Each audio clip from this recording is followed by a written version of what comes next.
What's the meaning of carnal?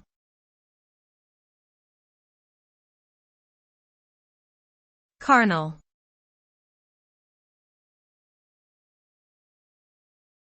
Carnal.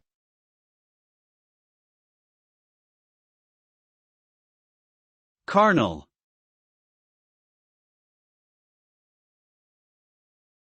Carnal.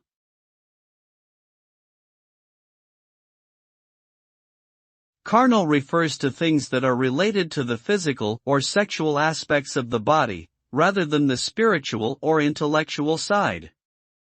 It can also describe someone who is focused on material pleasures and indulgences. This term is often used in religious or moral contexts to indicate something sinful or immoral.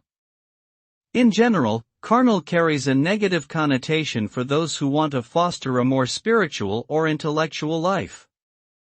The word emphasizes our primal nature and our capacity for bodily pleasure, often at the expense of more elevated pursuits.